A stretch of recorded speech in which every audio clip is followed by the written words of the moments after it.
the days are never ending, when the nights are feeling lonely, there's a place that I can go, where the birds are free to roam, in the sky, flying high, over fields of green, and where the stars inside the sky, we're the last ones shining bright, pushing through the storm tonight, we'll be burning on and on and on. We're the stars inside the sky, we're the last ones shining bright, pushing through the storm tonight, we'll be burning on and on and on.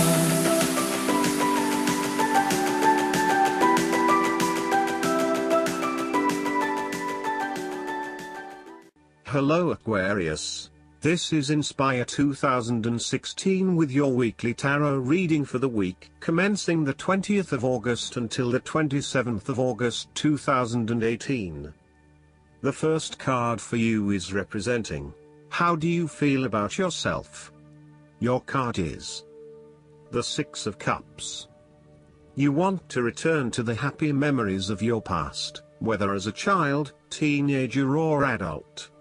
Oftentimes, though, these memories are indeed a thing of the past and reflect aspects of your life that have since vanished. You may feel that the only way to connect to this happiness is to escape into the past where you can reflect on your happy and beautiful memories, instead of dealing with current challenges. This is fine if you are simply taking a walk down memory lane, but it is important that you live in the present and accept your current circumstances rather than always living in the past. Oftentimes, there is nothing wrong with looking back at the good times for inspiration when things are not going so well.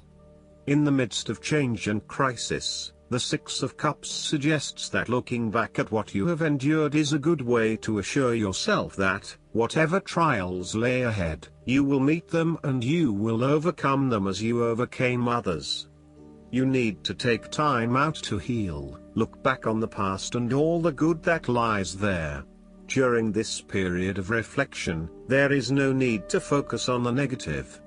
Instead, bring all of the positive energy from the past into your present and your future. The fallen cups are now full and upright again, but with blooming flowers that cannot be spilled or washed away. Now that you have looked back, the way forward will be clear and enlightening. The second card for you is representing, what do you want most right now? Your card is the Five of Cups. What do you want most right now is letting go of the past and learning from your mistakes. This card can often reflect a person who is caught up in the past and unable to move on, missing out on new opportunities. Bitter memories from the past continue to bother you, and often a great deal of the blame for past actions is placed on yourself and your inadequacies. To some it would seem that there is no way out of this situation, but the tarot always shows problems on one hand and solutions on the other. Forgiveness and the ability to recover after emotional loss are necessary.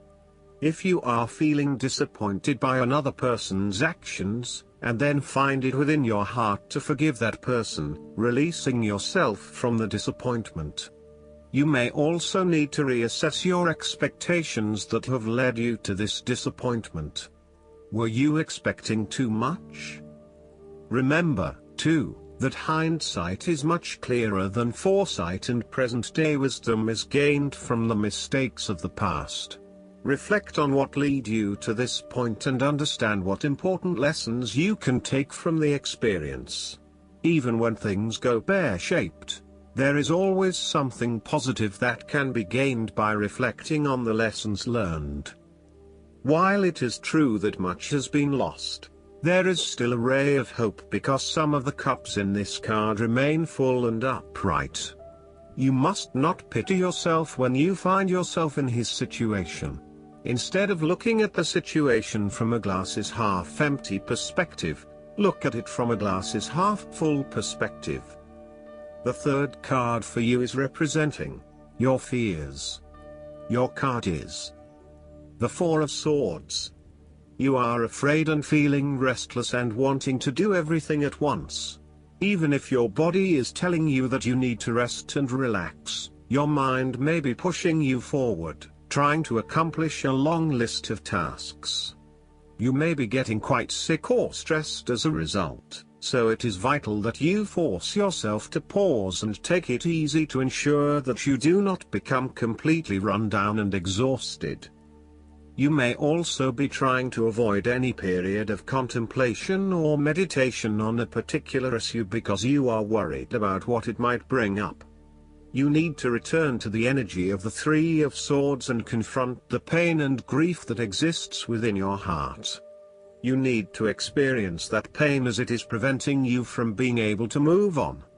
Once you have experienced it, it will begin to subside and you will be able to live a more fulfilling life.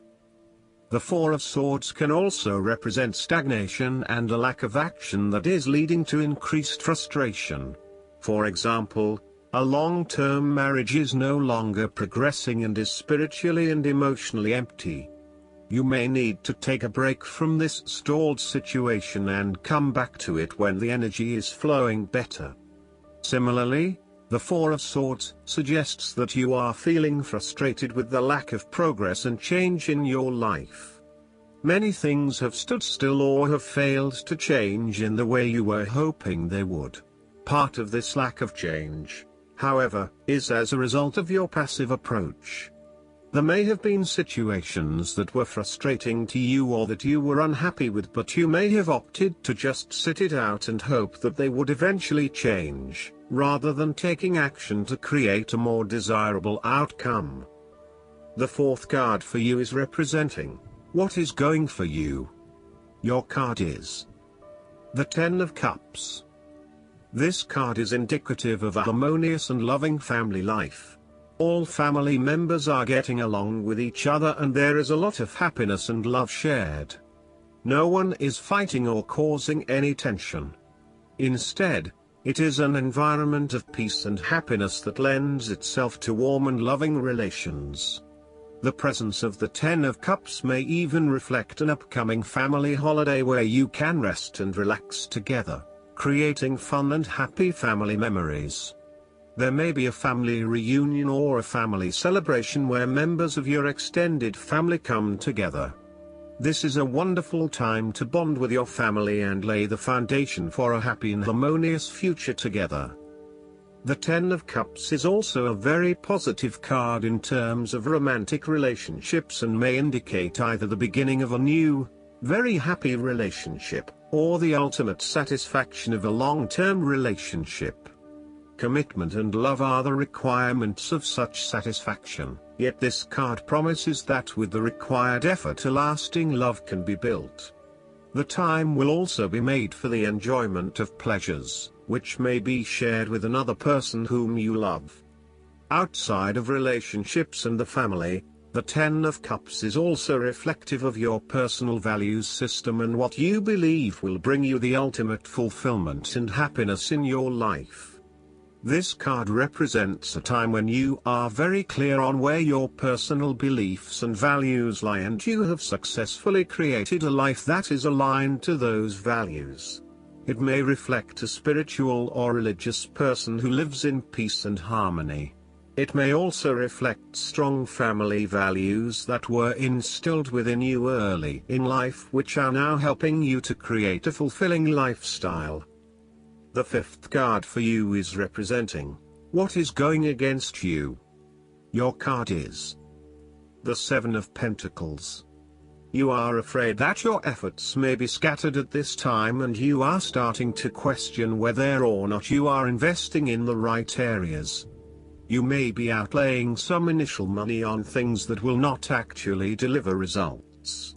So, the opportunity here is to examine your current and planned investments, both financial and time, and make sure that you are going to see a return on those investments. Use a prioritization system to ensure that you do not waste time and money on areas that will not deliver results. Similarly, the Seven of Pentacles indicates that even though you may continue to invest a lot of energy into a specific situation, you may not reap the rewards you are looking for. As such, This card calls on you to prioritize your activities very carefully. You need to do a cost-benefit analysis on the major tasks involved to bring your project to fruition, as there are certainly a number of tasks that are currently taking a lot of your time and energy but are not bearing the rewards you are seeking. Take stock of what you still need to do and focus only on those things that will get you to where you want to be. You may find that there are a lot of things that you get involved in that are just not value add. For example, email and meetings are huge time wasters if not used effectively. Try to get down to the 20% of tasks that deliver 80% of the value, and focus on these, rather than investing your time in tasks that do not deliver any results. As a key strength, the Seven of Pentacles can indicate that you know when to stop investing in something when you are seeing little return. Some people are inclined to keep persevering at something, even if it is not working out, just because they have already invested a lot of time, energy or money into it. However, you are very good at identifying when a situation is no longer delivering you any value and knowing when to pack it in and try something else. The last card for you is representing the likely outcome that you may have. Your card is the Four of Wands. This is the time to get together with your family and friends and to celebrate all the wonderful times that you have had together. Often, this card reflects the holiday period where you get together with the extended family and join in a celebration. Alternatively, it may be as simple as inviting your closest friends over for an intimate dinner and a few glasses of nice wine. The Four of Wands often points to a marriage, engagement, birth of a child, a birthday, graduation or other type of celebration that marks a special milestone. If you have been working on a project, you will reach an important milestone and will have cause to celebrate. You have completed a significant phase of the project and can feel very proud of what you have accomplished so far. This card augurs a time of joy and satisfaction in life and represents the personal gratification of a job well done, a goal attained, and a vision beginning to be realized. Given the Four of Wands is closely associated with the home environment, you may be working on improving or renovating your home. You may have recently purchased a new home or are very close to finding a new home and getting ready to settle down in your new environment. Last but not least, the guidance card for you is Make the Effort. Great love is worth taking the steps you're guided to take. You received this card because some action steps on your part are necessary in order for your prayers about your love life to be answered. The angels have opened the doors for you, and now it's time for you to walk through them. The first thing that comes to mind with respect to taking action is a good starting place for you. When you ask for spiritual help, you always receive it. Often this help comes in the form of intuitive guidance, which consists of repetitive feelings and thoughts. You get the sense that you should do this or that. You received this card as a nudge to actually take that action. You'll then receive the next piece of the puzzle, meaning another intuitive message about what to do. If you like, you can ask the angels to give you the motivation, courage, time, and energy to take these steps. Know that each one brings you closer upon the pathway to great love. I hope that you enjoy everything, and if you like the reading, just please click subscribe and you will get instant notifications every time we publish a new video right to your YouTube. Thanks.